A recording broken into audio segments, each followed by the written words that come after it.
akan bubur sumsum banyak gulanya. Assalamualaikum semuanya. Halo kawan Road to PTN. Jadi, saya Yuri Sana Septiasa. Kalian boleh panggil saya Yuri. Dan saya adalah mahasiswi di Universitas Pendidikan Indonesia dengan jurusan Pendidikan Masyarakat Fakultas Ilmu Pendidikan. Di sini, saya akan share mengenai pengalaman asik, nyentrik, dan menarik selama saya kuliah.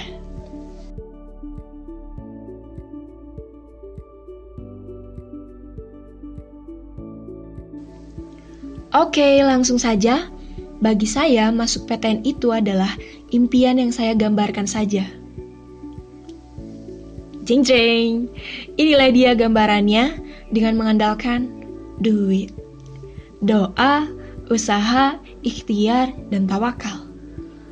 Dan yakin akan sebuah pencapaian dan akhirnya gambaran ini jadi sebuah kenyataan. Saya diterima di PTN lewat jalur SNMPTN di jurusan Pendidikan Masyarakat, Fakultas Ilmu Pendidikan, Universitas Pendidikan Indonesia. Aneh bin ajaib kan? Tapi inilah garis takdir. Jadi, prodi pendidikan masyarakat ini adalah segala bentuk penyelenggaraan pendidikan di luar jalur pendidikan formal.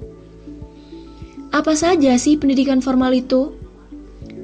Yaitu ada SD, SMP, SMA, baik negeri maupun swasta.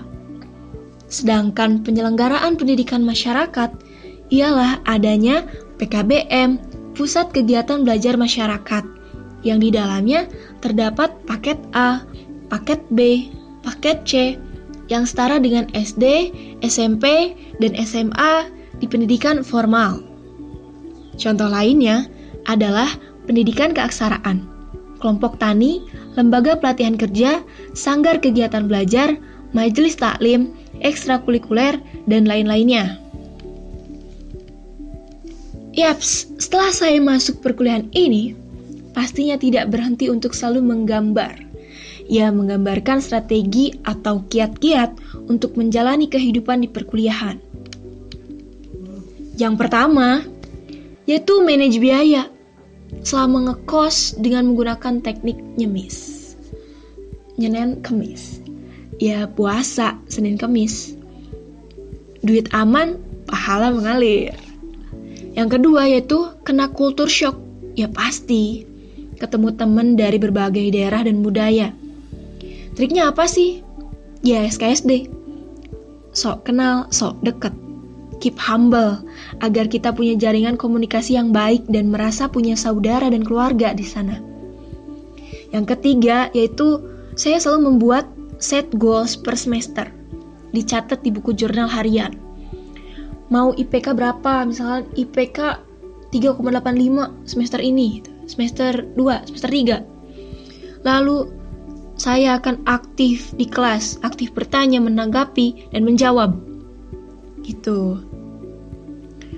Lalu pencapaian saya semester ini adalah saya akan mengikuti lomba bla bla bla, misal seperti itu.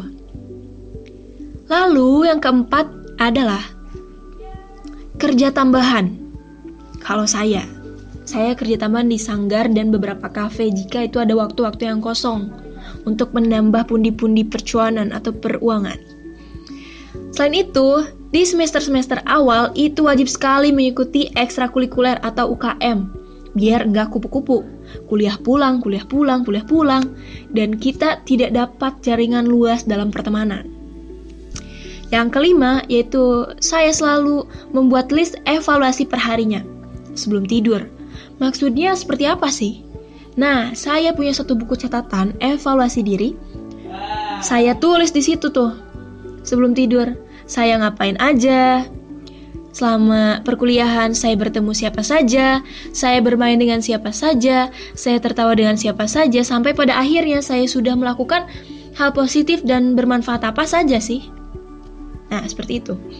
Yang keenam, saya juga selalu menerapkan teknik reward and punishment yang hanya walaupun kecil rewardnya ya cuma makan jajanan favorit gitu, dan punishment cuma menyalin rangkuman di kampus atau di perpustakaan. itu sudah menjadi hal yang menjadi patokan gitu.